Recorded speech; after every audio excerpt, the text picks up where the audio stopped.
Hello everyone, thanks for tuning into Sin's Workshop. I hope you're all having a wonderful day. So, today we are going to be reviewing The Night and the Moth. I read this book for my local sci-fi fantasy book club that I host at Barnes & Noble, and I have to say, I really enjoyed it. I have not read Gillig's other works. I own them, of course I do, because I have the Fairy Lutes. They're on this shelf. So I own them, but I have not read them yet. So this was my first introduction into reading her. First, I do want to say that I liked it. A solid 4 stars. It's a solid 4 stars, and I'm really excited to read the sequel because of that ending.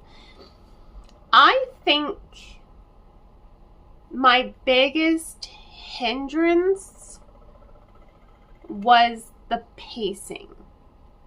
So that first 25% of the book, it was a little slow for me. I understood why, which is why it didn't bother me so much, but I can acknowledge the fact that it is slow, and maybe other readers might not like that. I know a lot of people at the book club kind of had some issues with that. It's slow.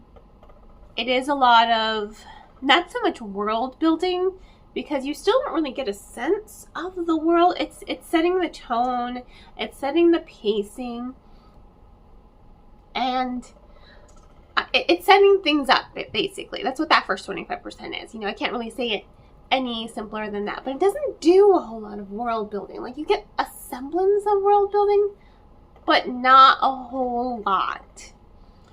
I'm someone who loves world building. I hate when it's all like info dumped at the beginning, though. I'm one who likes world building throughout the story, and I think that's what this novel, Saving Grace is.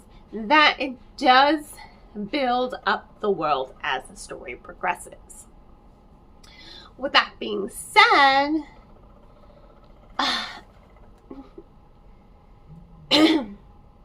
it's weird. Like, it moved too fast, but also at the perfect pacing. I think once they set off on their adventure to go kill and destroy the omens and find the other diviners, you just think, wow. It's almost like a D&D campaign. You get from one situation to another. They don't get a break, And I feel like everything is so close together in this world. So I wasn't really able to ground myself in the world. I grounded myself in the story and the characterization, but I wasn't I was not able to really ground myself in this world. Like, every trauma was so close together, and I wanted a little bit more exploration of this world so I could really center myself in it. Because I was just, envisioning medieval Europe as I was reading this book. And, maybe that was just, it's something we nitpicked a lot about at the book club. Like, is this kingdom just like a bubble kingdom? What about other kingdoms? Are there other kingdoms? Like, what's going on in this world? Do other kingdoms know about the magic and the omens and the sprites? Like, what's happening? Or do the sprites around this kingdom separate it from the rest of the world, like some dark forest that you can't cross into?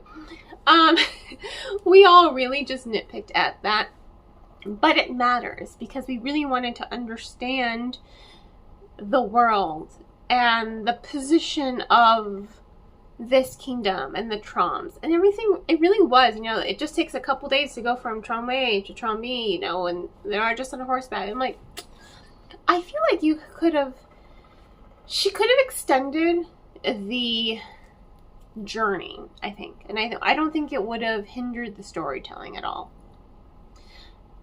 She could have done that and, just delved a little bit deeper into the omens and the history and the effect that superstition has on this kingdom, because it really does control the kingdom.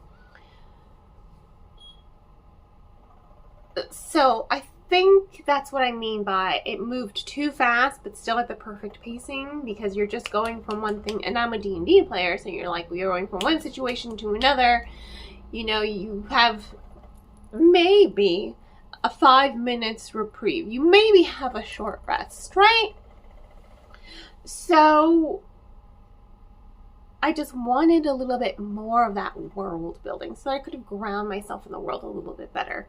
But I do think the story is very, very interesting, and I love the characterization. I love how Sybil, diviner number 6, was able to hold on to her identity. She did not let go of her name, and I think that that's very empowering. Especially once you hear Bartholomew's story, everyone agreed. Bartholomew, nothing bad is allowed to ever happen to Bartholomew. He has suffered enough. This poor gargoyle. We all love Bartholomew. The funniest character, sweet, heartwarming. I mean, he was just so great. And I think that a lot of the characters, you know, Rory, Mendacious, Maud, we all did have a lot of fun poking at Mendacious, his name. And then Sybil, I think that their dynamic was really, really well done. I loved Maud as kind of like the mother figure in this female knight. She really reminded me of Brienne of Tarth. And just with, you know, how she carried herself and her, you know, her morals and her knightlyhood ideals, you know, she really did stand out to me. And then the omens themselves were very, very interesting. Aisling, the Heartstone Weaver, the Oarsman. I think the omens were well done. And that's what I'm saying. You know, the story is very, very interesting. It has a lot of intrigue in it. It has a lot of tension that builds up, that makes you kind of forget about the lack of world building, you know? And I did forget about it until it was brought up during book club. And I'm like, oh my God, you are right. So you know, it's something I couldn't stop thinking about since then. But it has such excellent characterization. I liked the tone. I liked the atmosphere. I liked those dynamics. And Bartholomew, he was just absolutely amazing. And nothing bad is allowed to happen to Bartholomew Gillig. I will say the plot twist at the end, I knew Benjen was going to do something.